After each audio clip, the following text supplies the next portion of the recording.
He is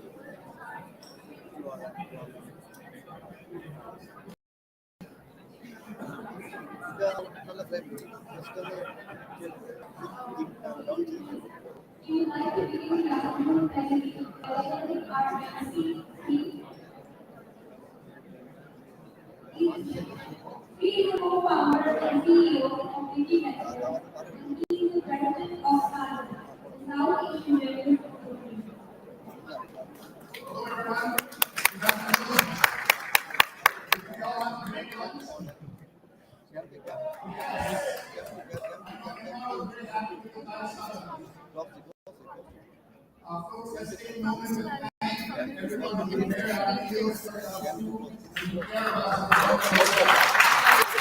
I know this is better.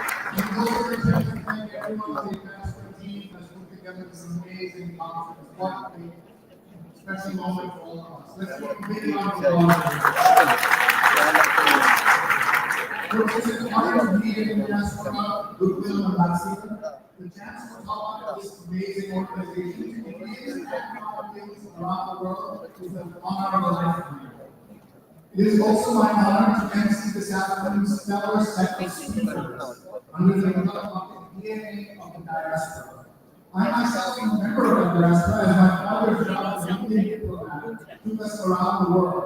Starting in Tokyo, where I was born, and one of our neighbors was Paolo, who went to Japan eventually after having joined Italy Smart's other forces battle against the British.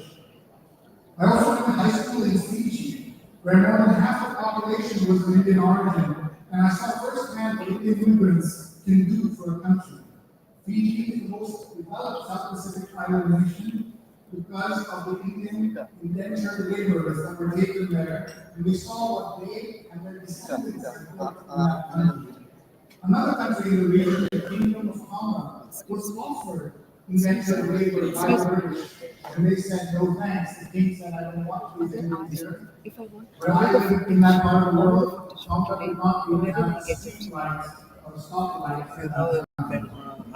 This is not to celebrate obviously the forced migration of Indians in the 19th century. This is one of the stories that is not understood or widely told in the West, especially, and we need to change that. But to point out that Indians have positively, meaningfully, and permanently changed the countries that they live and settle in.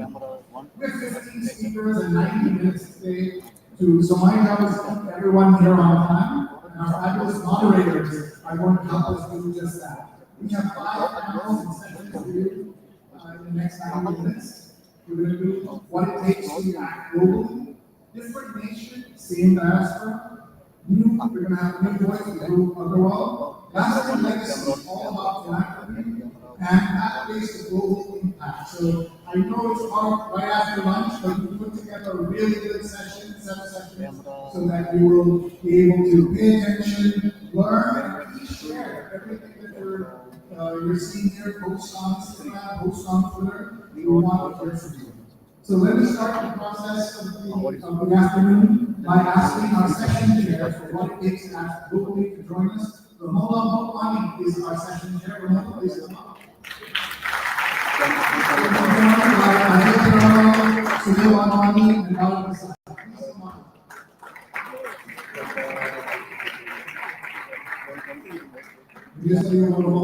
She is the chairwoman of Merrimack Ventures in Fort Lauderdale, Florida. It's a real estate management, investment, and development company.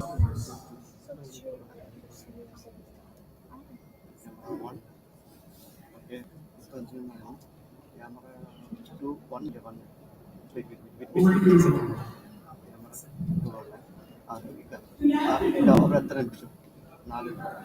How's everyone doing? This is one of the most exciting sessions. So I hope you all had nice lunch and let's get started. This conversation is about our community, the art of living. And today, I am honored to present 3 panelists, 3 business panelists, so on within the community, how They have brought transformation in themselves. And now we are ready to transform the world. I will request our panelists to please self-introduce.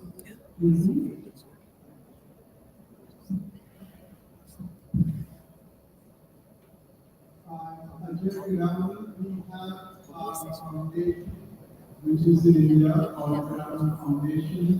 Today, it is in terms of operating on the ground, perhaps the largest in India, where we have 5,000 full-time employees. We're working with us. We are working in the main states of the country and working partnership with government. Touching on important Indian lives today in space of education, health, water, and livelihood.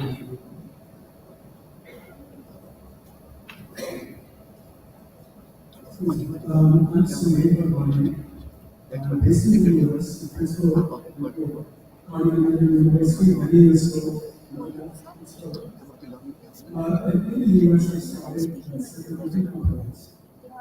And a few years ago, when I was speaking with my company's public, the unfortunate events. It was one day, and the 99% of the population area was going on. Once became unfortunate, people middle class family, creating, studying, decided to go to school, therapy, which they could be. So I said, I could be what am I doing in this country? Life could be more great. And since then, I've been involved in the social sector and working with different NGOs. For 10 years ago, I started my own NGO in the political space. And we work with multiple state governments. We don't understand the state. Every is going to be our foundation laws. Even our 1,200 clinics in rural communities around, feeding over 10 million people with free healthcare. Then about 5 years ago, I started the second non-profit foundation in India, focused on applying artificial intelligence to social work. At that point, I took the privilege of serving on Bharati Naren's board of trustees. And Bharati Naren is one of the global leaders in research and teaching. So I got to see firsthand the power of AI. And I also got to see firsthand that it was being applied into other. So I spoke to my brother, and he started an AI speaker in Prime Minister Modi came to inaugurate. And we now have over 300 full-time employees of AI and machine learning experts, developing applications of healthcare, education, agriculture. And then finally, last year, I launched a school there at IIT Madras, which is my alma mater. And in a few months, it's certainly involved school there in India, about 75 people. Hi, I'm part of Camera 3 on it, camera 3 on the work camera. in India, lived in India, lived in the US. Camera below. We have a foundation that focuses largely on education and entrepreneurship. These are the two areas that significantly change my life and my life and our family's life. And we feel passionate about how we can impact lives of others. So we have programs in Michigan and IIT Bombay with some school school districts who adopted and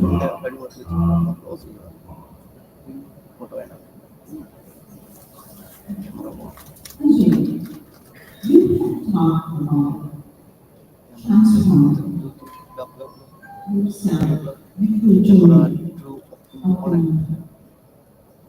Please share with us.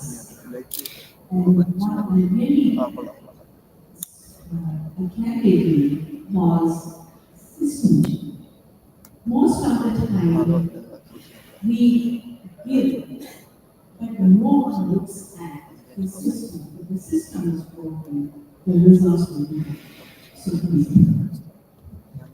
Yeah, I just wanted to start because I really like the title of this whole seminar, the DNA of the Indian diaspora. I think it is so unique, our DNA, and I think all of us share it.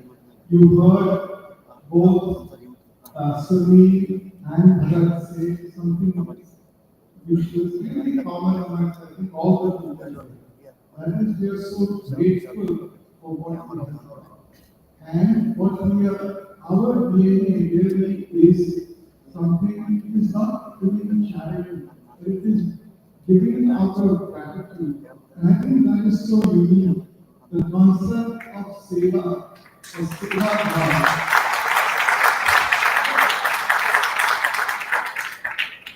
is really, I mean, I have had occasion to meet many global people. But here in India, I think all of us here feel that when we are doing something, it's what is the difference between charity and seva, or seva means service. The difference is that when a mother who is feeding her child in the middle of the night, and there's so many times they have sleepless nights. But the mother, while speaking, does not feel that she's giving charity or spending time, but she feels that she is actually giving love and she gets happiness. I think that is the Indian diaspora which feels happy and by giving it. And it's not, and we are grateful that we get an opportunity to do that. So with that as a beginning, I want to just bring to your attention today what's happening in India. In India, over the last several decades, the whole social sector has evolved. At the time of independence, we did not have any facilities. At the time when India was independent from the British, our average longevity was only 34 years. And literacy was about 17%. But now those have all changed. Longevity is more than 70, literacy is almost 98%, and so on. So, and the government is today spending $500 billion a year in terms of the social space, whether it is in education, whether it is in health, whether it is in water, whether it's in other things. And the total CSR contribution, or what is the corporate social responsibility in India is only 6 billion. But the thing is, why are we not still making enough progress to eliminate poverty in so many parts of the country? So if I was to look at, if you were to draw an imaginary line in India, dividing India between east and west, and if you look at some parts of the east, forget the south. If you look at the states of Bihar, Jharkhand, Odisha, Assam, Chhattisgarh, West Bengal, you'll find that the average per capita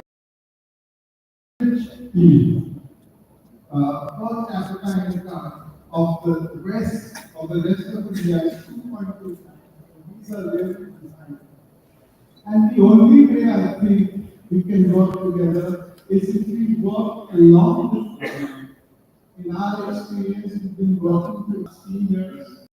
We are working in the most challenging aspirational districts in tribal areas, and we found that if we work with government, you can get a leverage of maybe 15 to 20 times of what you're doing. And very often people, we have this myth that government is corrupt, they don't want to do things. Actually, that's not really correct. Yes, there could be corrupt people. A few people that can happen even in the private sector, we all know that. But most of the people want to do something. And that's where you have to make the systems change. What is the change you want to make in the system? And we've done this on problem. One is, how can we decentralize power into what is the panchayat level at the lowest level. How can we improve, whether it is in terms of using technology or so we talked about it. How can you digitize data? How can you improve governance? How can you improve leadership capabilities of the people who are working and see that it's more inclusive? And this, I can tell you, we have been working and we found that it's very good. I'll give you just one example. We started working in the state of Rajasthan to improve the working in government schools alone to see how we can improve the school learning levels in government schools. In the last 16 years, we found, and earlier Rajasthan used to be known as, I think we have heard of the term Vimana, which was like, some states which were backward. But working with government, with the same staff, with the same teachers, today we found that in terms of the National Accreditation Survey and other international impact organizations, I think it is the most improved state in terms of school learning. So it is possible to do that, and we have to work with government. We have to work in collaboration. I know so many of you have such good intentions of working, but it doesn't, I think, unless and until we work in collaboration, which is what we do. For instance, we work with the largest foundations in the world, whether it's the Gates Foundation and so many others, and we work with the local NGOs. How do we co-create solutions is what I would like you to consider, rather than just each one doing their own. India doesn't need more schools, man. I think we need to see whatever our schools are they better run? We don't even need that many hospitals. How do you get better efficiency out of these hospitals?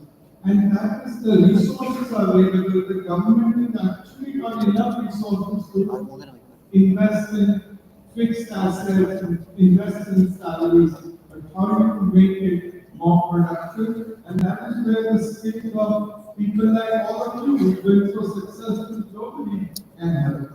It's a very strong message. It's really looking through the system, which not only things, it's a big part of creating environments. Similarly, you are the foundation, and you all are home. We don't want to talk about this. Audience wants to know. So please share with us when, how, and where this part of having a foundation and the work that you do. And so before I tell you anything about my foundation, and reinforce the world discussion, which is like you often hear in India, but you ask people for years, things being created. But there was a fair number of people who done well, who won't win that much yet, at least physically because of the things. That's why I'm doing so wonderful. Large scale, massive impact. But more than that, I think it's not that is for kids in India and all around the world. I think it's absolutely that's really so thank you for being here. So we will go to so for my new foundation, as I said, within my family foundations, one in the public health space and one in the artificial intelligence space. So they are overlapping, bringing those things together. And so I'll just explain to you briefly what we're doing in my artificial intelligence foundation. I'll talk to you about how we are taking that work forward, this is the theme of this discussion, and perhaps some broader lessons that we may learn from that for all of the things that we're working on. So in my AI foundation, as I said, it got set up 5 or 6 years ago, because I can see firsthand these powerful technologies, but we didn't carry on for commercial activities. So we set up this AI foundation in India, and we operate at 4 different levels. And by the way, all these 3 levels exactly to address we work hand in hand both at the central level as well as at the state governments. Because when you look at topics like healthcare, education, agriculture, policies are done at the national level, but all of the implementation execution is done at the state level. And when you're talking about transforming healthcare, education in underserved, in lower communities, the only organization that has reached into these hundreds of thousands of villages is government. So for anyone who says all breakthroughs are not state in any developing country, working with government really there is no law. As I said, it can be challenging and frustrating, but it's something. So in our AI foundation, we work first of all with the central ministries and a policy level. We have teams working in the Ministry of Electronics and IT, we have teams in the Health Ministry, Agriculture Ministry, Education Ministry, etc.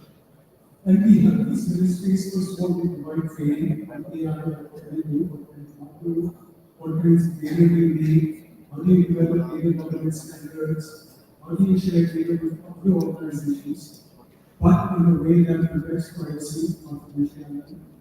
So we are doing this advisory work and both at the central government as well as at the we work with these ministries in terms of the right use cases. We work with the right problems, national level problems that fit with national priorities of the government area. But where there is data that's usable and where AI solutions might be important. So once we identify these problem areas, then we have a team, like I said, of over 300 people that actually builds these AI solutions. So we are at this stage over 25 AI platforms and solutions that we developed in areas of tuberculosis, repairable child health, improving pharmacy films, early childhood education, etc. So as an example, for the government of India, 3 or 4 years back, TB became the number 1 health priority. Tuberculosis is the number 1 infectious disease killer in the world. It is close to 2 million people a day. And the 2 big challenges in TB, why it kills so many people. Number 1 is a challenge of early detection. It is very challenging because again, TB happens mainly in rural communities. The traditional way of protecting TB is through an X-ray machine. Communities who don't have access to X-ray machines, if they're there, they're open, they're not working, they're not open, etc. So the government said that you come up with a way to have this. So we developed an AI application which can detect tuberculosis from the sample of cough into a smart. Very challenging AI problem because one of us often we cross 20,000 different applications and actually isolating what cough is caused by treating it. This is easy for the developer solution is to validate this improvement. Now it is like this state across India through government credits nationally. And the World Health Organization now also take this to Africa and they tell us this is a game changing for second big problem with TB is there is a certain number of TB drugs. It's very tough on the top. These drugs are toxic, they create issues. So when I'm referring patients, they will stop taking this drug. These people then develop what's called drug-resistant TB, and those people have very high mortality rate, and in the process of they will infect the therapy. We've come up with an AI solution that can predict right in the beginning, as soon as the patient starts taking medication, we can predict which patients are likely to become drug-resistant TB. So that the 2,000 TB caseworkers in our India now are focusing their efforts only on these patients, so the effectiveness is increasing. Another example, over a billion people in India. When you get any illness where you break a bone, you sleep, or you get a virus, your first stop is what's called the health and wellness center. There's 160,000 bees across India, and they are managed by a person called CHO, Unity Council. This person is not a doctor, but it is a rudimentary training. And then they are expected to diagnose any patient with diabetes. The government asked us in the activity developing a solution to help this community do a better job of diagnosis. So we've come up with a system to learn. We put it into production about 6 months ago. It's already being used for over 400,000 medical consultations every day. It's the largest system that I've ever of anywhere in the world. So now the accuracy of diagnosis is going up dramatically, the speed of diagnosis is going up dramatically, and then our system goes up. We have similar applications in agriculture, and how to look for farmers' implements, and how to manage the crops better, how to manage pesticides better. We think of education, then the education is to ourselves that in developing countries generally, approximately 70% of children in 5th grade cannot read a simple short paragraph in their mother. So the government of Gujarat or us is really concerns. Because once you struggle to read in your mother tongue, it doesn't just affect one subject, it affects you in all of your subjects. And once you struggle in all of your subjects, then you're at a very high risk of dropping out of school. And there's a very high dropout throughout. So we developed an ERP system that is now being used by all 3 institutions in the state of Gujarat, which assesses very the reading fluency, assesses exactly where it is from them, and it provides the teachers with individualized plans and programs on how to assist each child to read. Government of India is now rolling that out in 10 states this year. Next year we go national, and we have teachers community. It's just examples of kinds of things that we do in France. So again, number one, we work at the policy level. Number two, we actually build these solutions. And then number three, we work very closely with state governments on deploying these solutions. Now, the problem identification is maybe 10% of the challenge. Building the solution, AI solution is maybe 80% of the challenge. But 60% is deployment. And that is, I think, one big challenge most of our markets are represented around the world, which is everyone thinks of a good solution. There's a non-invasive way of protecting investments. There's a way of, educating someone.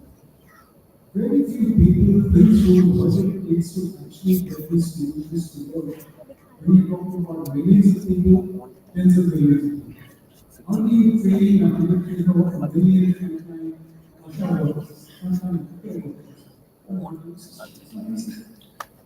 160,000 trained not easy. So you have to think about these things not after you become your solution, but on day one. And you have to work with them and developing how it is achieved. So that's what's happening. And we're now in the process of taking these solutions and we're setting up organizations and companies and hopefully we will start back on the machines. We would like to hear more because we can go on and on, but we can go the most important thing that I've heard from both the panelists, using business strategies in Plenary. This is a very impactful change. No non-profit organization on earth can do what these guys started. This is a new beginning, it's a new change, a very positive change. And we are so proud of both of you. And now we would like to get our third panelist, Bharat Desai. Please share your thoughts. I know that you will not be from again because you do there. Share your thoughts on Indians. Sure. Can you hear me in the back? Ajay and Steve, really fantastic work. I really commend you for you're doing. And all of us are so good for you. So, as an Indian who grew up in different parts of the world and had to migrate, I have a somewhat unique perspective on the influence we had that I'd like to share with all of you. To provide the right context, I should probably give you a bit of our family history and what we experienced and what we learned for us. So, as I mentioned, I grew up in Kenya. At the age of 11, we were uprooted and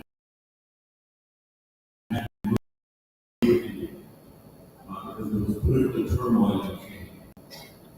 We went on a refugee Kenya to Bombay. 1964. India was a young country and still 500 million people.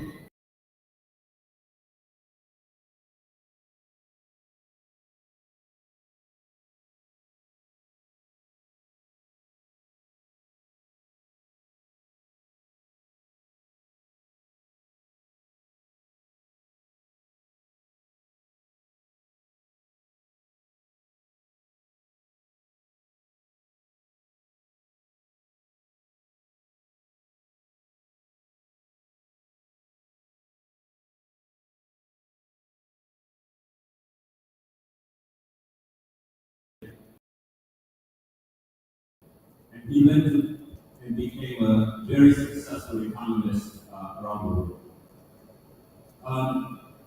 But the question that kept bugging me was, why is it that Indians were exiled? And having lived there, I have a little bit of insight that I'd like to share with you. The locals felt that Indians exploited their economy and didn't really invest in their development. And since we have people from 34 countries here, I just want to share the importance of integrating with the community and being viewed as individuals and families in the community that's very focused on raising the bar for all the local communities.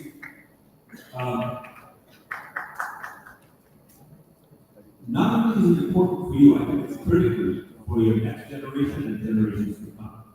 Because they will be viewed based on your commitment to that country. So I think for all of you, the learning that I'd like to share with you is get actively involved in the community and support them and help them thrive.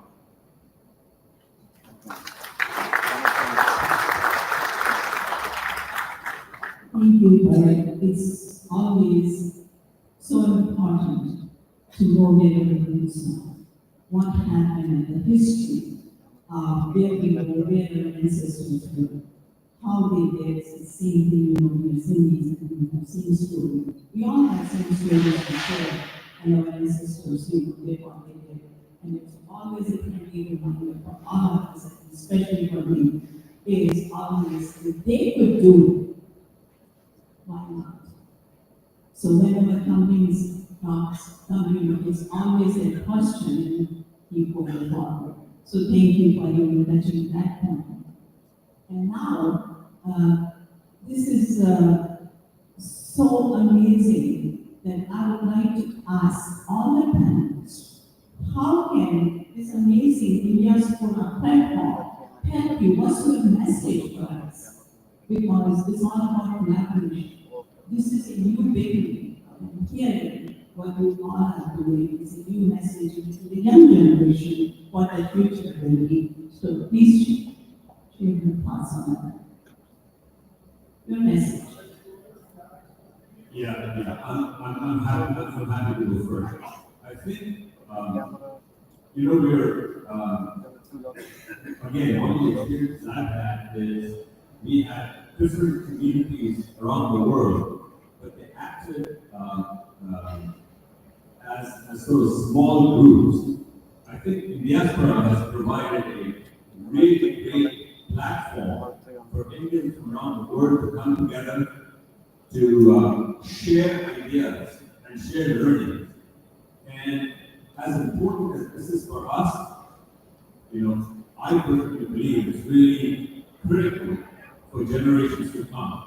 And I have first-hand evidence of this because whenever I go to an Indiaspora conference, the input I get from a lot of the young generation is we sorely missed and felt a lack of an identity.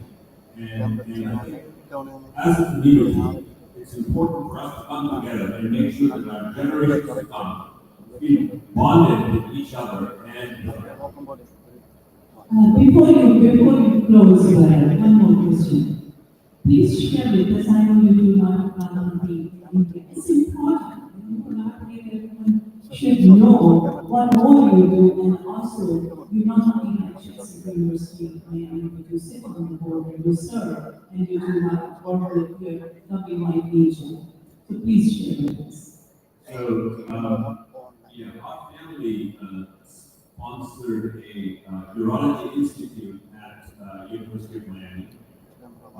We saw urology as an area that was underserved in Miami, certainly, we felt across the US, and we thought that there was an opportunity to commit resources and really advance the field.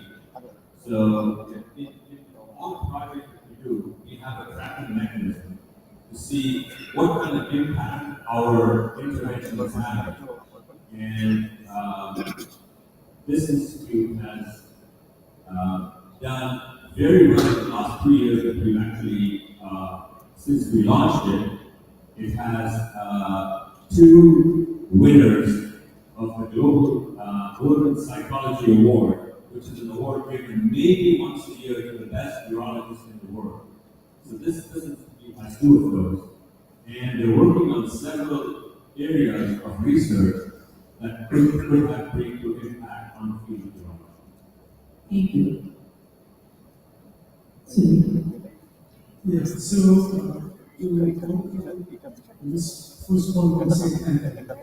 Everyone in this room is doing great work, and there is so many conversations, so many people. And Brian and Jasper are very and today, we're doing great things, so thank you.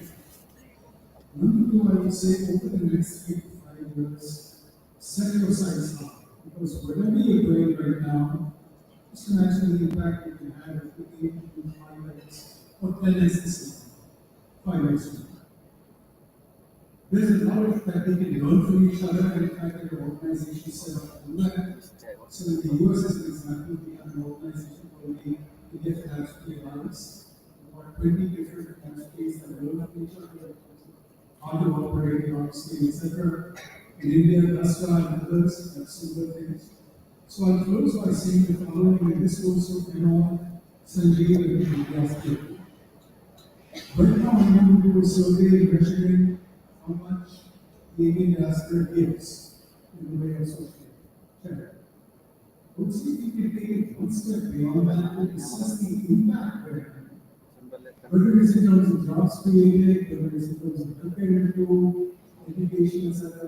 I think that is a much more holistic picture of how the contributions to the community. And then let's set it forward. Between now, 2025, year 2030, 5 years from now, can we increase that impact by 10x? Not by 2x or 3x, but by 10x. And in this scale, with the force multiplier that technology in India, it truly will be possible. Think of how transformation in the aspect of community will be if we take on that dimension.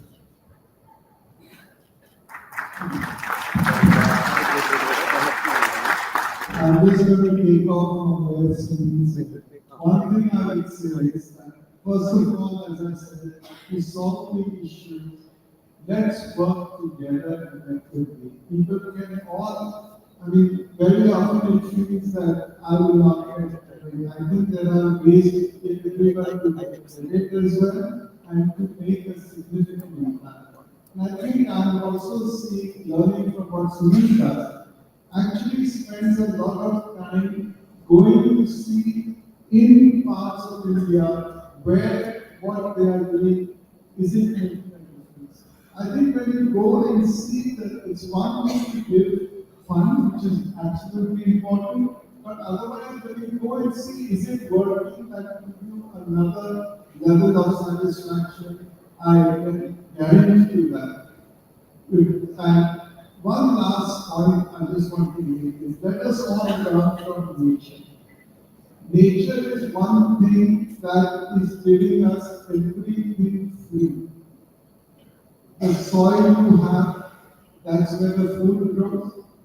The water, the rain gives you water. And the air, you realize the importance of nature when during COVID, people were grasping for oxygen and we take it for granted. I know that there were the richest people wanting to get a little bit of oxygen. So let us now give back to nature what we are consuming all the time. And we do a little more so that the world is a little better place around us when we leave this world and when we leave it.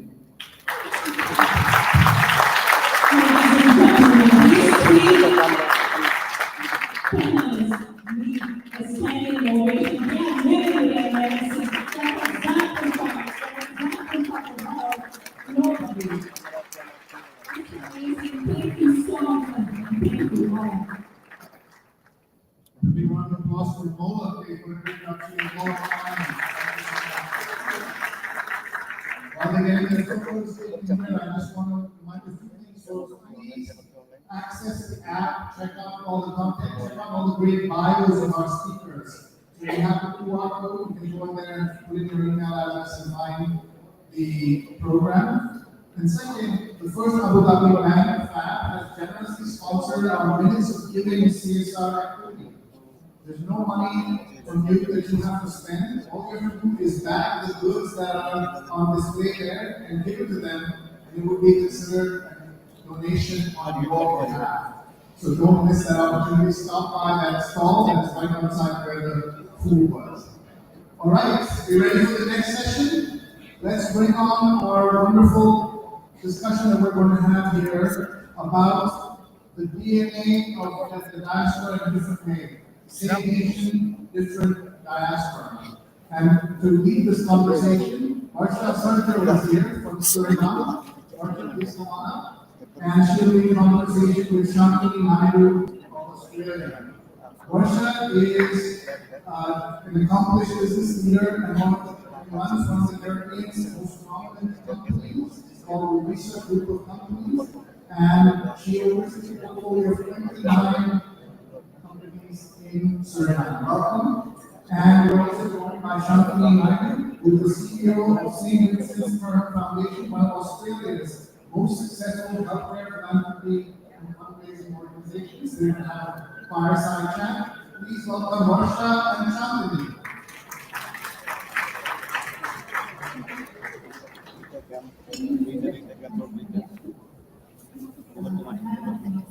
Focus.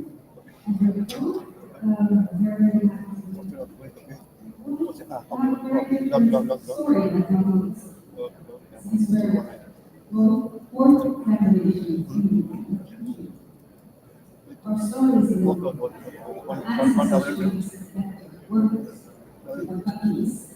So basically, you have to do not have the same story that our families left with your business. Our ancestors left to a in a country that they didn't even know existed. So my ancestors they were going to the land of Suriname, because the country is called Suriname. And they ended up in South Africa, in the middle of the jungle, planting sugar cane. That was about in the late 19th century. Now, 170 years later, we sit here in country as one of the biggest companies of the Caribbean that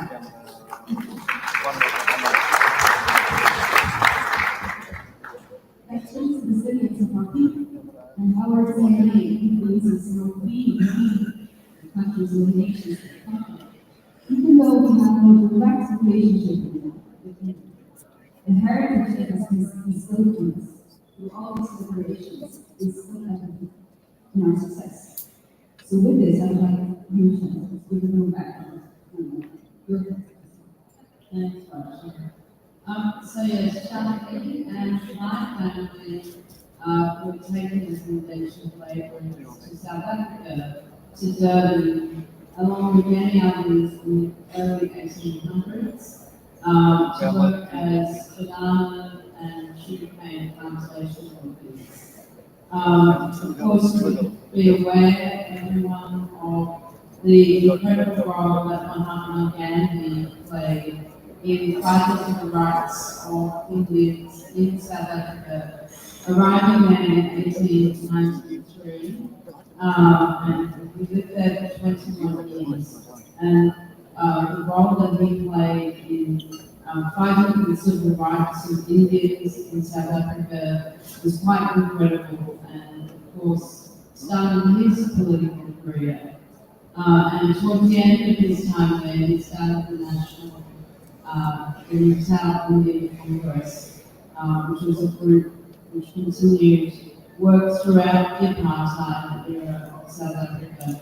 So my family, along with many other Indians, became subject to the apartheid regime.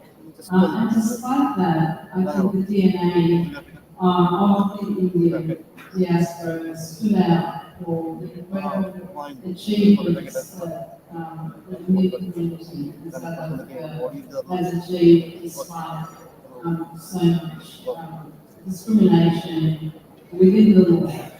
One of the things that apartheid did though was unite our community in South Africa, and I think for the better. And of course, it meant that this segregation ensures that Indians in South Africa have maintained a very strong cultural link to India and our Indian heritage. However, things were pretty bad in South Africa. My parents chose to move to Australia in the late 70s, early 80s, for which I'm extremely grateful for. And that comes back to the theme that so many people have talked about today. That culture of gratitude was instilled in me, and the word "sad" has been used, and I think that's reflected in my commitment to giving back to Australia, which has led to my roles in not-for-profit organisations throughout my career. So, working in the arts, the independent ABC organisation, and now in healthcare. So it's a long and complicated journey of many common themes, and I think the strength of commitment to giving back is something that is really inherent in so much of all of our diaspora's contributions to communities in which we live. Very interesting. You know, when I was listening to the previous panel, and I saw the Diaspora, I thought it was quite interesting with your story as well, and how absolutely does another people is already AI into the healthcare system. So I was wondering, is this something that has reached Australia again already? Or how are you incorporating it in is the Indiaspora in any way existing? So the Indian diaspora in Australia is now the second largest overseas born residential population in Australia, which is an incredible five-fold increase in the last 7 years. Only second to UK born Australians, which is quite incredible. And with that, yes, within healthcare, of course, so many of the Indians in Australia came as professionals, as teachers and doctors in the 60s. So up till then, there hadn't been as much migration from India or of people of Indian origin to Australia. But in the late 60s, there was a bit of an influx, and those were largely professionals and many doctors. And so what's interesting, working now at St. Vincent South Australia as CEO of St. Vincent's current foundation, the philanthropic arm, and St. Vincent's is the largest not-for-profit healthcare system in Australia. We've got public hospitals, 10 private hospitals, 26 aged care centres, St. Vincent's at home, and virtual care. So, and we're not-for-profit, so philanthropy plays a great role in that. But with the advancement in technology and the huge challenges facing healthcare, which we're also hearing from across the globe, Australia has had some incredible innovation and invention, despite being such a small country. We only have 26 million or so people. So almost a million Indians is a lot of people by Australian terms. But with that culture of innovation and invention, I think that's a shared spirit of entrepreneurship and innovation across Indians and Australians that would stand still and very steady. You'd be probably surprised to know that things like mass penicillin vaccinations, Howard Florey, the first ultrasound in the world, the first heart and box organ care system, which was actually developed in our system, one of our 6 co-located research institutes. They were all Australian firsts. The opportunity for Australia, though, really relies on collaboration because we are so small. And one of the things that we see is the opportunity for partnership in that innovation space. We need venture capital to support innovation and development of innovation in healthcare, and philanthropy is playing a very big role in trying to help to fund that in constrained government funding and even private healthcare funding situation. So I think the opportunity for the Indian diaspora, we connect direct connections to India, but also with wider diaspora to the US, the UK, and other countries, is a real opportunity for connection, collaboration for Australian healthcare as well. Very interesting. But actually, you were telling me about the situation with healthcare in Suriname and the challenges we face there currently. So, about 2 years ago, there was oil and gas. So a lot of people have been focusing on my country.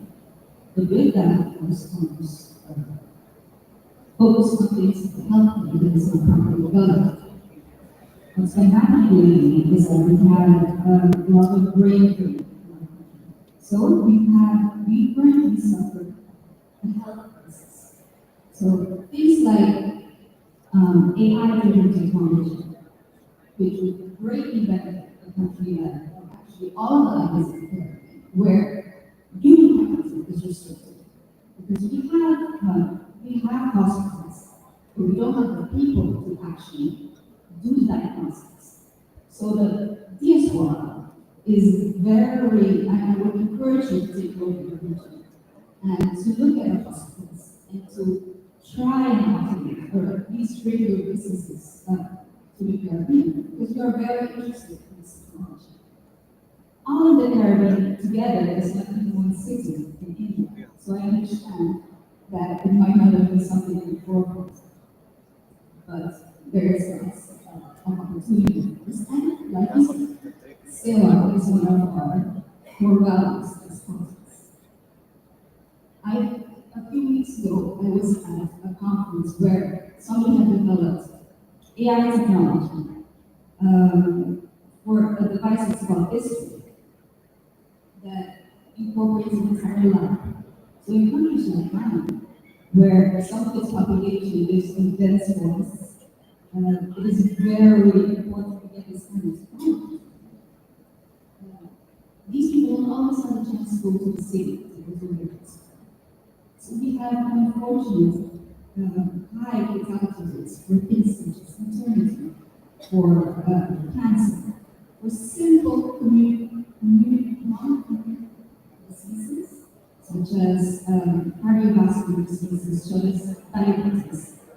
So you're not thinking something like that would affect a developed country or developing countries, but it does, because our people don't have access to all of this technology as easily as the rest of the world. So I commend you, the gentleman that we're talking about AI and healthcare, that you're bringing this kind of healthcare to people in rural areas that don't always have the chance to visit hospitals. But your family has a fascinating background in terms of building up business in that region. So, you know, obviously doing business and developing business is something that's in your genes as well. Can you tell us a little bit about that? First, my father started the company where I was about 15 years ago, and he literally goes on property. So he was a customs agent, or actually a carrier, that people love to carry the sugar on the side. And during one of the business religions, we got a chance to actually try and invest in agencies. From that, because we have a strong history of trading in our country, well, actually, my father, who taught it to me, we've expanded to about 7 countries, with about 100 employees, in about 30 companies. But all of that always goes back to what he taught me as a little girl. Is that you have to be resilient, you have to be diligent, and not all money is good. You need to earn money that is blessed. So always do good, and never try to travel over something. Just earn it. That's very good advice. So we've talked about a little bit about gratitude, and you know, obviously, I've talked a little bit about my sense of gratitude towards the country that it welcomed our family, Australia. But would you like to tell us a little bit about the sense of gratitude that you feel for the opportunities that you've created and how your family is contributing to the community as well? So, my father knows that he's very grateful for the Plenary, which is a ship that carried our family from India to the Caribbean. This ship took our ancestors, not only to Suriname, but also to Trinidad and Guyana. So this is what we call the British West Indies, right? So this is where most of the Indian people are populated. And you can see that our influence in the country has been great. You can find us in politics, you can find us in philanthropy, which is, we actually have a Nobel Prize winners, one from Trinidad, who has written about investing in space. You have something like her father, who has donated a lot to her relief efforts in the islands. The little islands that don't have enough recovery possibilities. And you can find us in agriculture. One of the biggest initiatives to carry on lately has been to try and use import of food. So countries like us that have about 30 to 40% of the population that is India, we are actually the food basket of the third world. Because we have the instruction about how to actually plant rice, how to plant soy, how to plant sugar, wheat, and all of that. So we're very grateful for, even though it wasn't exactly our choice to move to that side of the world, we are grateful that we have the opportunity, or that we have the means to try and evolve to who we are today.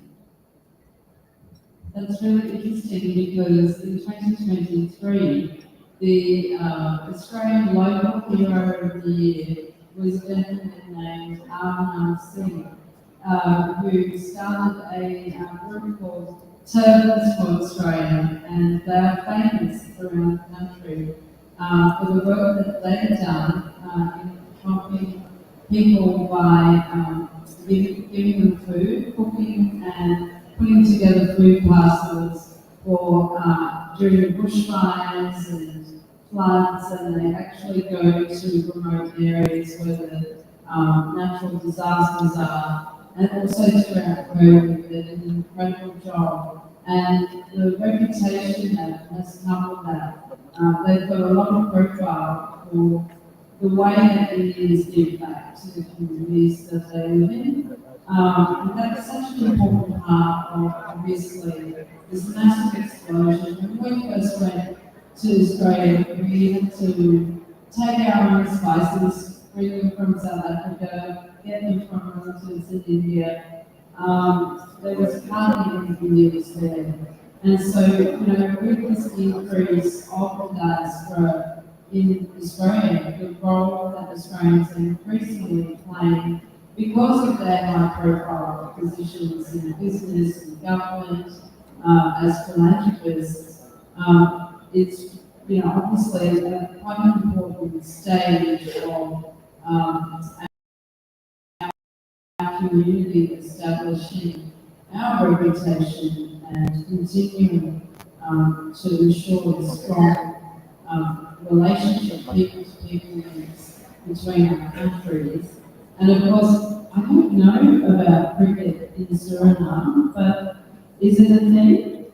No, actually it isn't. Because we were brought in a Dutch farm. So if any of you watch soccer, I'm here. Well, I'm Australian, Indian, and South African, so I couldn't have this conversation without mentioning cricket. And of course, we recently had the Indian cricket team for the summer in Australia. It was the largest turnout of spectators for many, many years at the Test series, and ultimately for Australians and Indians, if there's anything that can unify us, it's definitely our love of cricket and sport. And I know that the Centre for Australian and Indian Relations, which has been set up recently in the last 2 to 3 years, I think, is actually sponsoring a sports summit a couple of sports summits in India, because Brisbane has the Olympics coming in 2030, and through sport and through cricket, that's another huge connector between our countries. And certainly from a soft power point of view, it is yet another really strong connection and platform from which I think a lot of business and collaboration and strengthening of relationships could be done. So, I think we're on the brink of a new era. The government is now moving to even strengthen the trade flow between our countries with a comprehensive economic cooperation agreement, which goes beyond the existing trade sort of agreements, which is really exciting as well. So I suppose from an Indian who's come by a very circuitous route to Australia, it's a time that we all are looking forward to much stronger relationships and continued partnership. And of course, for Indians living there, it's a very exciting time. Thank you, Shansi. And then to wrap up, I would say offshore is one of perseverance, of diligence, and of evolution. So in that, I hope we inspire you to give back to your community, so you can see the impact that we have as a whole. Thank you for your time. Thank you.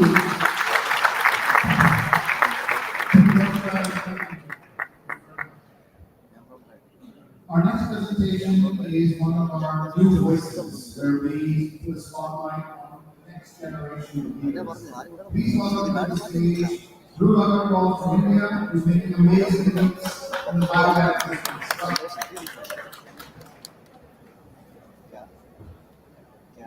Camera on മാറ്റാൻ പറഞ്ഞ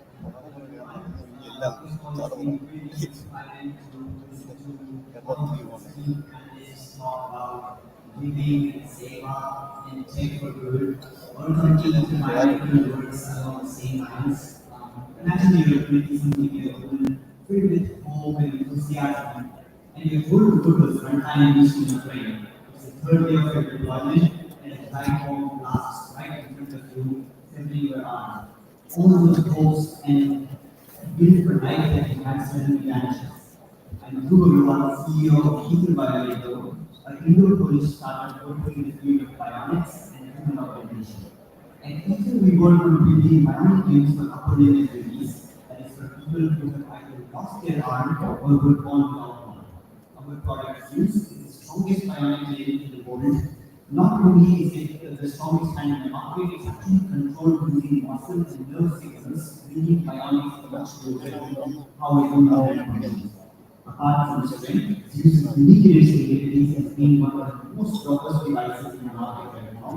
Not only that, even if there is any kind of damage, the product will be repaired completely locally by a clinician in under 30 minutes.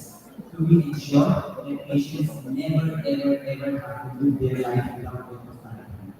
In less than 3 years, we have empowered over 800 individuals to regain their physical abilities, as well as to instill confidence in them. This time, they can be good activities or even very precise activities like holding a needle and thread it. That is something that is really possible with this new science. We are also really happy to say that over 25% of these devices are deployed in developing countries, and that takes even the affordability of the hand that we built. A crucial part of our work is now being done in Ukraine, where we are supporting veterans who have lost their limbs. I was in Kharkiv in December, about a few kilometers away from the front line, in a bunker that was 2 floors underground while the air raid silence was going on. In such a situation, we were demoing our product to a few clinicians and a few patients who have suffered in this war. And it's the most wonderful feeling to see the joy on people's faces when they open or close the hand for the first time, or when a husband gets to hold their wife's hand, or when a father is able to pick up their daughter. Our company's mission is to provide 100,000 such devices to people by 2030. I'm really thankful for this amazing conference that organized by Indiaspora. And thank you for inviting me, and big thanks to Legal Disruptive Ventures who have been our backers from the very beginning. I'll be around in the conference, so if you want to see this whose hand or shake a hand, please feel free to ask me. Thank you very much.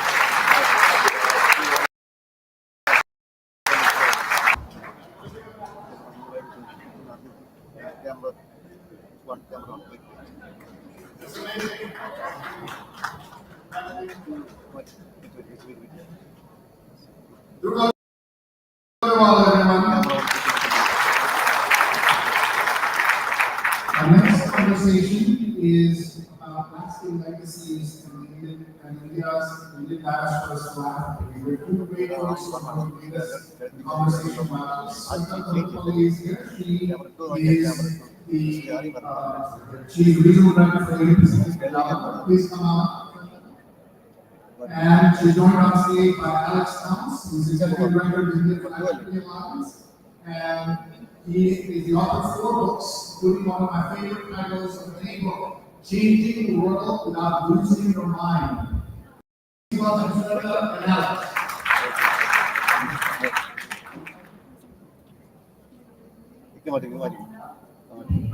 Camera follow.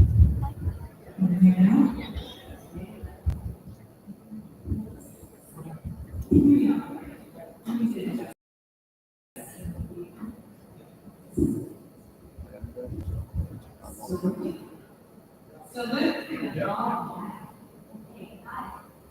All well, and still so hungry. Tell you some that. A quick introduction to myself. I was born in India. My name is Tina. Starting Indian. I moved to the States when I was 3 years old. and raise there. We have Oprah, nice. Definitely. I went to college there, in the moments, mostly in the American.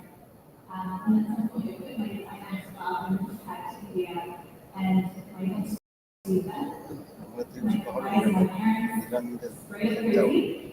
Then I moved back to America, and went to India, wrote about the Indiaspora in 2017, with Sanjeev, Amar, and many others in the Diaspora. That was the first time I ever heard the term Indian life. And ice cream. It was very nice. But then my husband and I decided to move to India. We left America and straight back to Bombay. We had 3 children there, no immediate plans of moving back. So this morning I asked ChatGPT what my children's identity is. I asked if they were Indian diaspora. ChatGPT told me no. So now they have no identity, and they're squarely confused. So I'm very happy with my life choices and trying to convince my parents to move back to India and bring it back to the circle. I got at least one check out of that. So I'll take that market and you I worked really hard on that. I so appreciate it. And now I want all of you to. So this is the moment for you all to pull out those phones and to pay not just to me, but also to the QR code. And we want to ask one question, which is, what do you think characterizes investment? What do you think has the QR code? We'll have to give a little more time than we usually can for. We'll come back to the results in a few minutes after we get to hear out.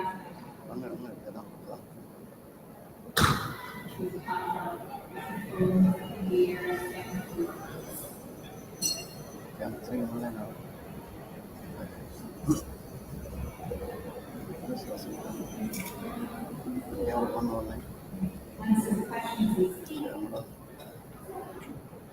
Start with the what we've seen for the last 100 years is that incredibly powerful impact.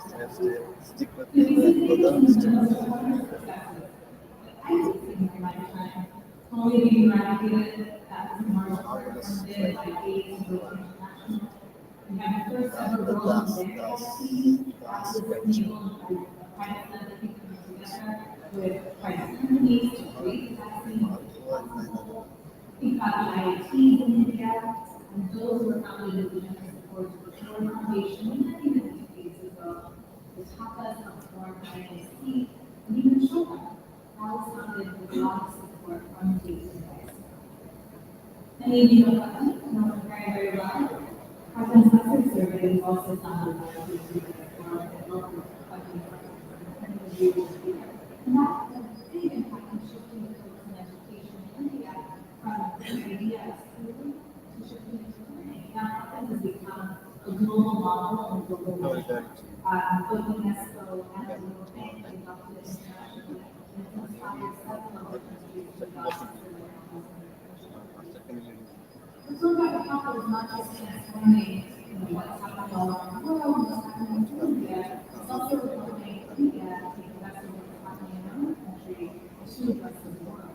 It's really terrific and exactly what what's happening in India. Institutions like the development and the Center for Digital Infrastructure, these organizations are founded with this purpose, which is everything that we learn on how to learning and digital innovation on digital infrastructure journey, like other countries all over the world, learn what they can do for the future. And so we say, these guys are critical to making all the success over these years. And the numbers we see here, they confirm this. If you look at the graph, you'll see the contributions by different households in 2019, how much is on charities to individuals, and then one is the national choices in the way to India, by the diaspora to India, and just to so I think when you think about that, it shows how generous the diaspora really is. I think one of the things that we have seen over the years from diaspora, IPA, is that it was in the Indian diaspora community, DNA continuously to keep getting better, to channel positive energy downstairs to ask questions. And I think these creative service, the thing in this situation, what we're seeing is that we need to be more than what we need right now. The vision, the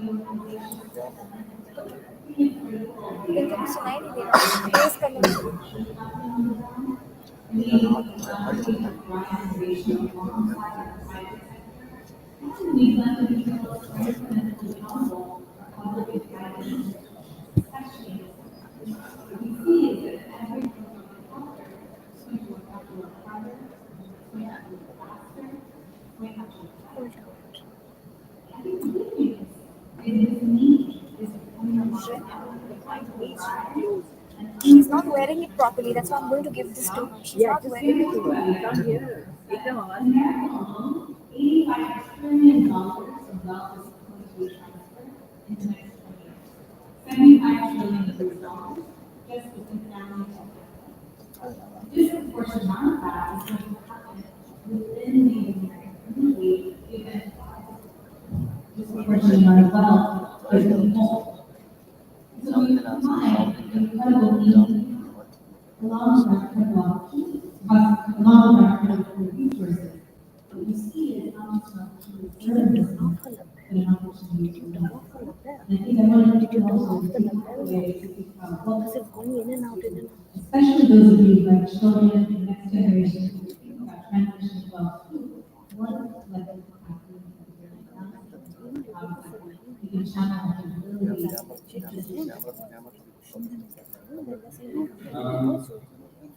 Perhaps you noticed, but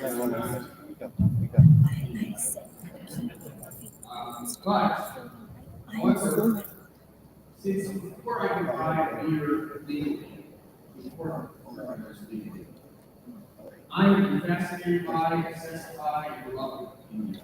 Indians, I'm happy to say that many of you are part of that. The Indian subcontinent is people who love me back. It's the shape like me. These are some pictures from my 20s, where I was spending time with you. And I'm still in touch with most of the people in these photos. Now, I'm going to talk about philanthropy, but I want to start by asking a question. How many of you would like to be happier, healthier, more successful? Anyone? Those who not raise your hand. I'm not sure what's going on there. But anyway, so maybe we bring up the next slide. So this is an article written by Deepak Raj, who sponsors this conference. And you're pointing out in an article published by Indiaspora that people who think more are on average happier, healthier, and more successful. There is actually research to back this up. If you go to the article they wrote, there are links to the studies. Now, given that the sometimes give so much to the arbitrary back, I'll give you some examples. Some years ago, when I was running the American India Foundation, I saw a need to create a coalition or a network or a platform for leaders of the top Indian charities. And so people thought it was a good idea, but we needed someone to jump forward and lead it. And that was when I decided to create the Indian Philanthropy Alliance 6 years ago. It's still going strong with 21 members. And 2 years ago, knowing that these groups have much more capacity to execute than they have money, we created a national campaign called India Giving Day, which is trying to create a way to increase the amount of philanthropy going to India from the U.S., the quality of it, the impact of it, and lastly, the joy that people giving it feel. And so I'd be remiss if we have to say that without Deepak Raj, IPA, without Sunil Lalwani challenging us at a conference 6 years ago, India Giving Day probably would have never happened. So I would just say for those of you in the U.S., please join us and be part of the India Giving Day. It's going to be on March 14th. You know, if every Indian American family gave $100 on March 14th for the days being before, we raised $120 million on the spot, doubling the revenue of all the charities in the U.S. that are part of the India Giving Day. And if you're not in the U.S., create something like IPA or media indicator, we'll certainly help you show you how to do that. I want to close by saying this, that we talk a lot about the Indian diaspora and how it is very helpful. There's so much innovation. There's another aspect of it, I think equally important, is that Indians in the Indian diaspora are exceptionally good at mastering the skills in any given discipline. They do spelling, they do medicine, they do hotel management. And philanthropy is a learned skill. You can get better at it by practicing and by studying. And so we have been thinking about this for a long time. When people start thinking of philanthropy, they go through three phases. So the first phase here is what we call local community. It's basically a knee-jerk reaction. I see a need, I want to give some money. I want to contribute my time. A lot of good is done in this kind of philanthropy. There are limitations to it. I don't have time to go into them. But it's a great place to start. But then people, they practice and they study and they tend to go to a second phase, which we call, where do I got that slide? And this is where people start to be a little more strategic around philanthropy, a little more systematic. How do I solve this problem? And this is a very powerful place. It tends to, people who do it, they want to be in control. They want to put a lot of, they made a lot of money in business, and they did that by having strict control over how the business was run. They also tend to focus a lot on efficiency, but sometimes I worry that they focus so much on efficiency rather than effectiveness. That they would rather find something that didn't work, that was very efficient, than something that was working, but only moderately. But then people can go to this third phase, which is where things can be really exciting. And this is where people are going to where the need is greatest. They're focusing not just on projects, but on implementing, on building institutions, to change ecosystems. And they're focused, most of all, as Ajay Pirmal was saying, on impact, or change related to society. So we wrote a paper about this, and I'll show you the slide in a second. But really, back to you.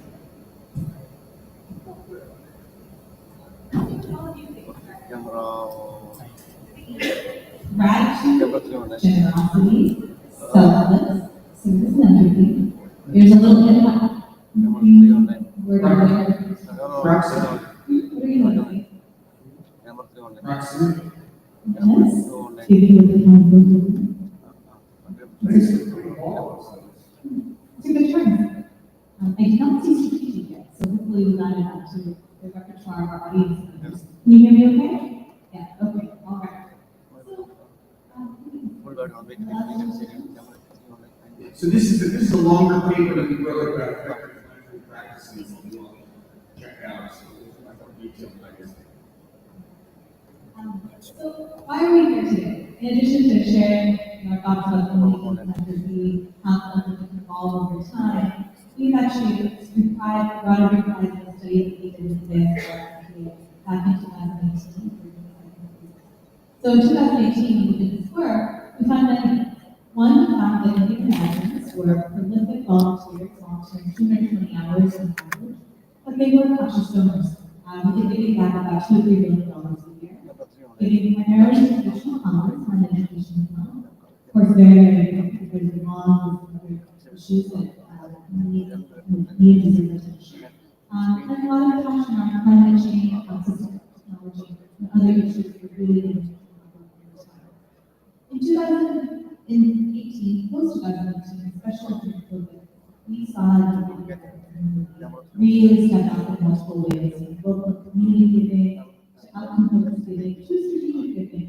And so we talked, many people talked about it earlier in the conversation today, the power of how communities, private sector, governments coming together to navigate incredibly during COVID. Where we are now, in 2025, is the question that we have for all of you. And so our biggest ask is, please download this QR code. Take our survey. In fact, you can take the QR code right now and take the survey right in this moment. I believe we are soon going to go to a coffee break. fill it out, and then we publish the results shortly. I think Sunil mentioned this, right? We need not just to understand the size and the scale of the giving in our community, but also to understand what are the types of activities and interventions that will help us get more, get faster, get better, to turn to an organization in India, and I really admire this accelerating the philanthropy. So that's big part of what the survey is trying to come. And our hope is that coming out of this, we can do much more work around how to provide strategic vulnerable giving. And with the needs benefits, and Indiaspora exactly where they are, as they start to make their journey. Big thanks for having us. Thank you, Sanjeev. Thank you, Amar. Thank you to all of you.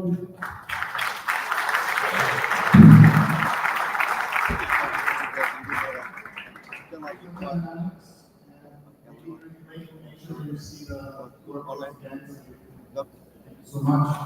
Coffee break is not just next, so please stay in your seats. We have one more session that we want to bring to you, and this is a conversation about pathways to global impact. And I'm going to ask our speakers to join us on stage. Please join Mona Shuri and Himanshu Shah. Please come on up. Mona is the Executive Director of Zocalo Public Square and is a former journalist and executive with MTV Network. She helped found Outlook, the magazine within India. And Himanshu is also here. Himanshu is the founder and executive chairman of various pharmaceuticals and Shop Capital. And he is very involved in philanthropy work. Welcome, Mara, and Hi, everyone. I think he says, if you sit next to you, you should go outside, grab someone's hand and bring it back. So, Himanshu and I are here. It's slightly different family makeup than you probably saw in your agendas. And we've been wrapped, sitting here and listening to amazing stories and the fantastic examples being set by leaders, Indian leaders from the Indian diaspora and the world's philanthropy. Now, all these people found their success because they were ambitious and they took their dreams other parts of the world. And they've been able to give back in the form of philanthropy to India and to the country they have now for home. Nothing beyond sure I sit up here can add to the amazing achievements of what everyone who is unsure in this room have been telling us about. So, in true Indian style, we have adapted, right?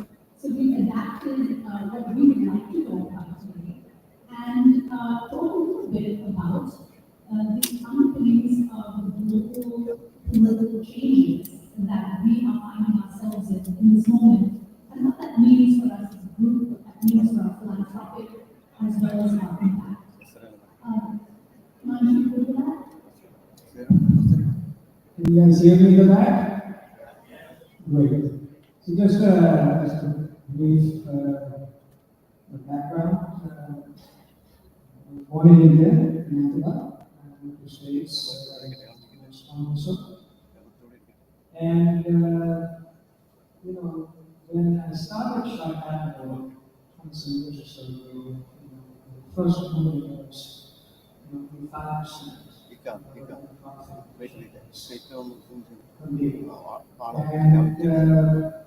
And so I started off as an investor, became like a strategic advisor about companies, about activism. And now I've become like an operator as well in a few companies. So philanthropy, as we have heard so much on behalf, is about question. Anyone who is at the state, is out of school, always in school. And I do not convert more. The more you give, the better you see. I agree with you. And you of course have made your mark as an investor, and you have looked at problems in the private sector and coming with your money to solve those problems and move the needle even further.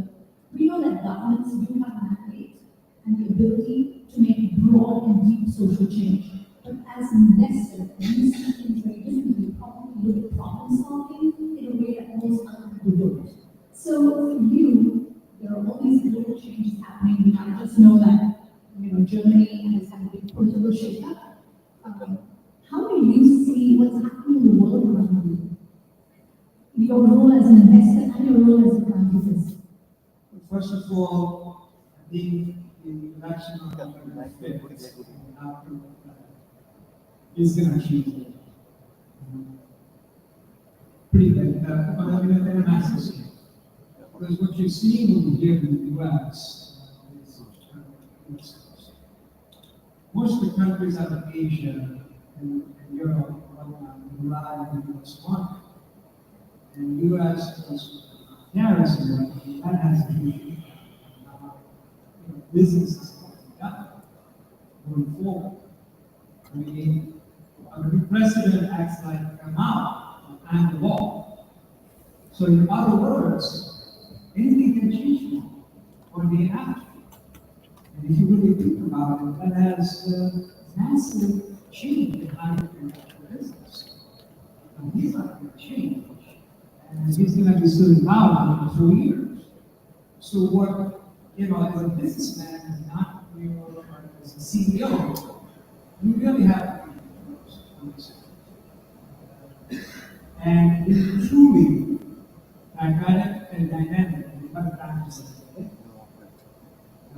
Because something is in the change. Going back to Germany, you see the movement across the globe to the right. I.e., most of the developed countries, Europe, US, Canada, Australia, included, they don't want immigrants. There's a lot of Indians that are moving to these countries. That's been stopped. Quite a bit. Again, that has implications on India. We talked about remedies. There's $120 billion that helps in debts. People don't realize that how important that Diaspora is to the well-being of the economy. But going back, that can also make India truly better. Because again, it's a self-reliance. Your economy of the model is not dependent on exports. So you got to have a very healthy and that's the case for Europe too. And that's going to be the case for other countries that rely on exports to the United States. So again, this has we're living in pretty interesting times. I'm not sure, a colleague of mine recently traveled to Romania and he was looking for instances of subnational democracy. And these are models where cities work together in direct democratic exchange of ideas. And he visited a peace village in Romania. Guess what? A fight had broken out in the peace village because the younger generation was moving towards the right, fueled by technology. And the older generation, who remember and grew up in communist times, wanted a more moderate and peaceful existence. So you describe yourself, and you made your career as an activist investor. Of course, that term means different, means something different as an activist investor versus, climate activist or a democracy activist. But are there certain parts of behavior and activists that fuel you to put change out into the world, as an activist, somebody whose brain functions like an activist investor? How do you want to see problems being solved? How do you want to see Indian diaspora making an impact? I think Indian diaspora has an important, as we have all day long. They truly have. So the question is, why are Indians doing so much better outside? We know all the strengths. One of the cities will see top here, 20% all across the globe, not just in the United States. So I think we should all be proud of that. The question is, why is India so behind? We talk about Indian greatness and whatnot, but let's go 600 million. Let's go to Darfur. Ajay, earlier talked about $500 billion that the Indian government spends on social programs. I really wonder where the money goes. Because frankly, I sent out villages that nobody has gone in. Whether it's in Tamil Nadu, Andhra Pradesh, this was unknown in this place.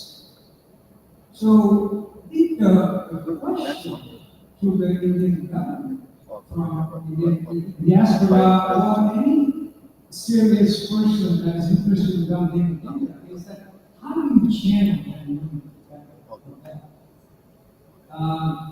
So that's an activist position right there. You know, a lot of Indian companies also don't spend a lot of money on R&D, you know, because of the government expectation.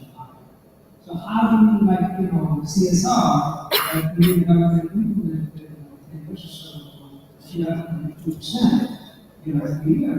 Why can't we do the same thing? The Indian government, you know, sets law, 2% of the sales, and the company will, as a these things, they have to spend 2% of R&D. Immediately you start seeing more and more innovation.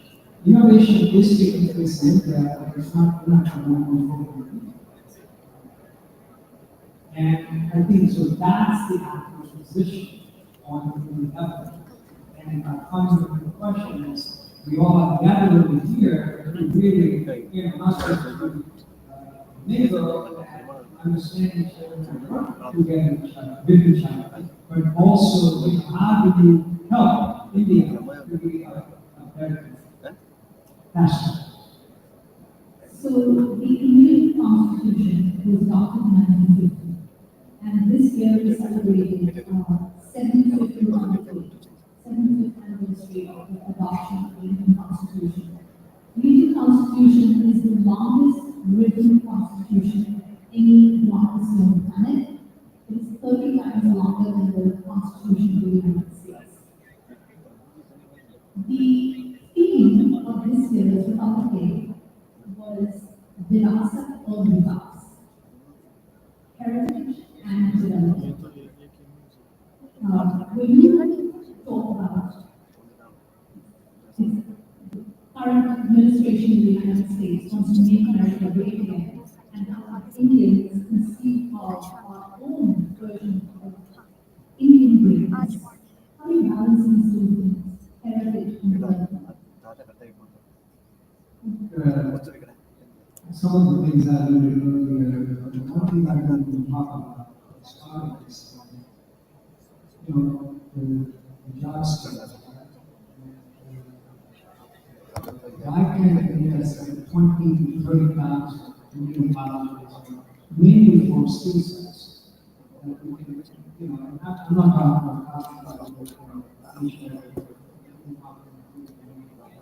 we heard about the AI. But AI cannot employ 20 million Indian youths in fractions of a year. How do you do the jobs? And so I think we need that at the national level, community college, just a skill set, you know, approach, and really help the young Indians, you know, to be acceptable, and that they can do things that the world wants, or the Indian people, because India also imports quite a bit from China, and other countries. And as part of being self-reliant, we source domestically at a cost that is powerful, consumers. So these are some of the things that I would do. So I run Zillow Public Square, it's not a newsroom based in Los Angeles, and we're owned by Arizona State University. The mission of Arizona State University is to count our success, not by who we exclude, but by who we include, and the help of the communities we serve. One of the models that Arizona State is pursuing in India right now, is picking up on your point about community colleges, is yes, we see a lot of community college level education, skill-based education in India. And so they've come up with a hybrid degree program, and they partnered with universities like LPU, Chitara, and Srinagar to have enroll students for 2 years in India. And the final 2 years of their degree, they will go to Tempe or to Phoenix or even the Los Angeles campus to complete their degrees. So they're essentially doing it at a 50% discount to the full 4-year American degree. They graduate with the American degree with work permits and with visa certifications in order to go mostly into chip manufacturing, which is now booming in Arizona. So those kinds of models that are out there, and we're making inroads into India. What's your comment on that? And do you think that there is at least one suitable model? And can you replicate it? No, absolutely. I think there are going to be a lot of US universities who would love to help from State University. Some other universities. So I think it's a partnership that was started the same way. The universities started, Cambridge. I mean, if you have a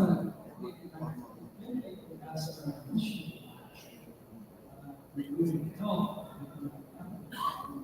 Not that, it's not happening. My point of view, it should be happening at Wall Street. Because we are getting and this new administration and this new Joe government and things that what are happening in Canada and so on and so on. So we cannot rely on these countries for well-being. We have to my mother is in the audience, and she is a 60-year educator. She's telling me that even though she's 80 years old and retired, she still spends her time visiting schools and making sure that the curriculum at the elementary school level in India is at the base so that it's building up to a very solid secondary school education base. And she was telling me right now she's involved in interviewing teachers at the school that she's helping in Gujarat. And they're having a problem with hiring elementary, kindergarten, and pre-kindergarten teachers. They just don't get it. These teachers want to just have a video or immediately teach children the number system instead of actually teaching them to play games and to be creative. There is a gap in the supply of talented teachers. And in my opinion, both my parents are teachers. There's always been a huge and quite embarrassing pay differential in what teachers are paid. There is no incentive. Okay, there may be an incentive to be a professor or a high school teacher. Elementary school teachers in India, there is very little incentive. And even if we look deeper into more play-based education, that's really not been adopted in India. But play-based education is what makes us creative and what gives us those new thinking skills. Tell me a little bit about how you were educated and how did you develop this activist mindset?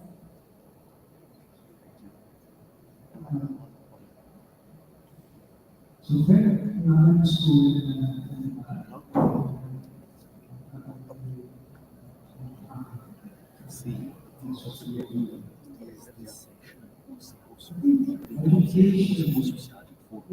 I have something else. Is working.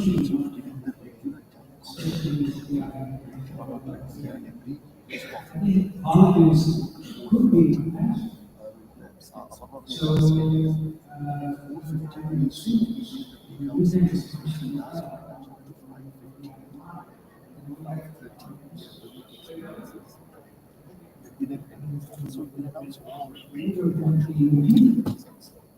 and that had very simplification, but very positive, especially.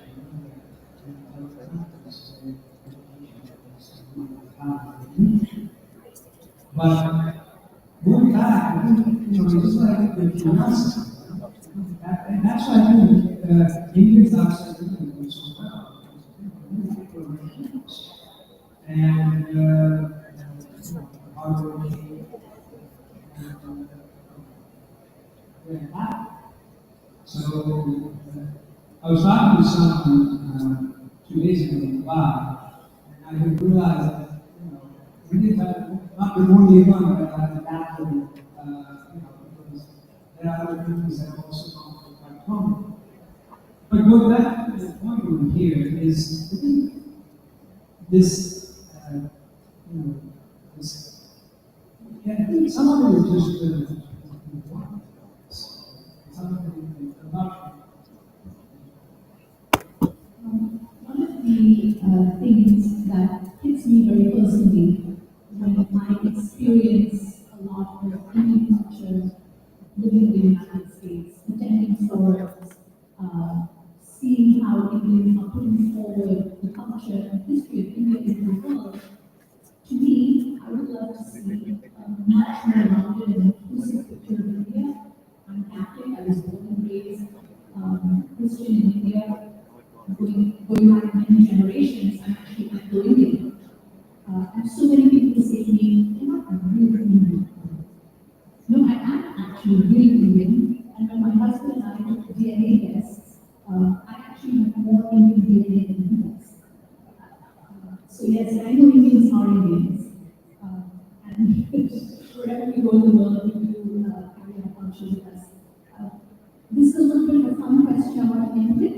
And it's also a question I want everyone in the audience to think about as you go about the next few days in this conference. I got my start at NTV, and I was the first music programmer for NTV India. And at that time, we were told that we could only play Hindi music certain hours of the day. The majority of it had to be British and American pop. And that to me was an example of an American brand, an American entity that was fascinated by India, but actually knew very little about it. Himanshu, is there anything out there in the world, and everyone in the audience as well, is there something that absolutely fascinates you that you wish you knew more about? That's a tough question, because there's so many things that,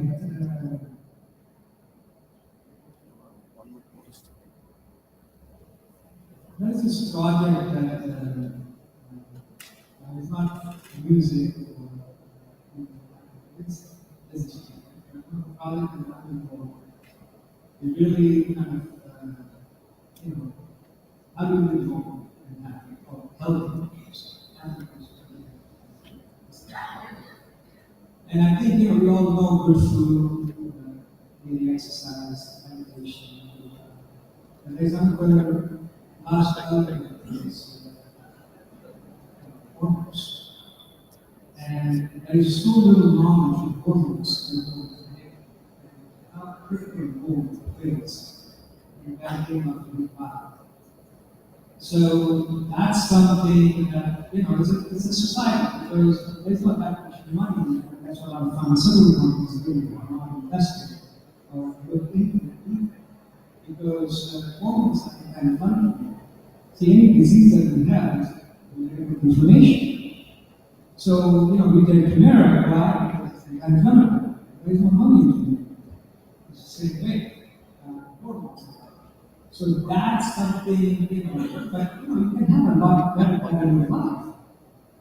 If your hormones are not, or if you're having hormones. So that's something for the society at large to really healthy life, better quality. That's it.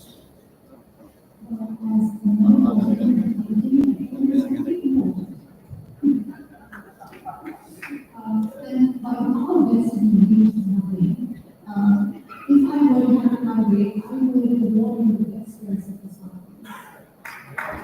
Thank you so much.